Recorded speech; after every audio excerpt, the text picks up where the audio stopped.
ಮಾಡಿ ವಾಹನ ಚಲಾಯಿಸುವವರ ವಿರುದ್ಧ ರಾಜ್ಯದ ಎಲ್ಲಾ ಪೊಲೀಸ್ ಘಟಕಗಳಲ್ಲಿ ವಿಶೇಷ ಕಾರ್ಯಾಚರಣೆಯನ್ನ ನಡೆಸಲಾಗ್ತಾ ಇದೆ. ಡಿಸೆಂಬರ್ 24ರಿಂದ ಡಿಸೆಂಬರ್ 31ರವರೆಗೆ ನಡೆಯಲಿದೆ.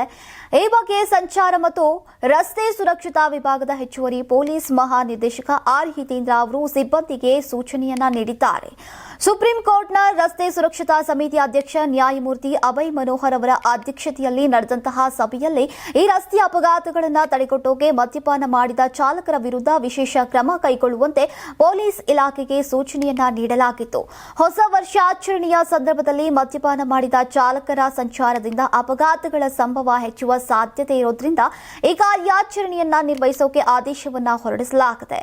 ಹಿತೇಂದ್ರ ಅವರ ನಿರ್ದೇಶನದಂತೆ ರಾಜ್ಯದ ಎಲ್ಲಾ ಪೊಲೀಸ್ ಘಟಕಾಧಿಕಾರಿಗಳು ತಮ್ಮ ಸಿಬ್ಬಂದಿಗಳೊಂದಿಗೆ ಮದ್ಯಪಾನ ಮಾಡಿ ವಾಹನ ಚಾಲನೆ ಮಾಡುವವರನ್ನ ಹಿಡಿದು ಪ್ರಕರಣಗಳನ್ನು ದಾಖಲು ಮಾಡಬೇಕಾಗಿದೆ.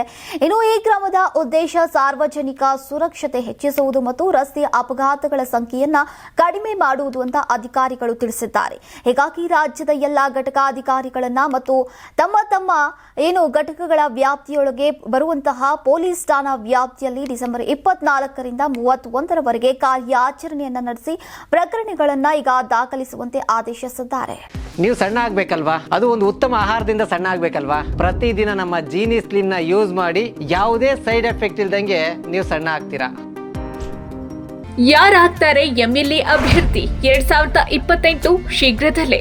ಪ್ರತಿದಿನ ಒಂದೊಂದು ಕ್ಷೇತ್ರದ ಟಿಕೆಟ್ ಆಕಾಂಕ್ಷಿಗಳ ಸಂಪೂರ್ಣ ಮಾಹಿತಿ ಪೊಲಿಟಿಕಲ್ ಜರ್ನಲಿಸ್ಟ್ ಕೆಎಂ ಶಿವಕುಮಾರ್ ಅವರಿಂದ.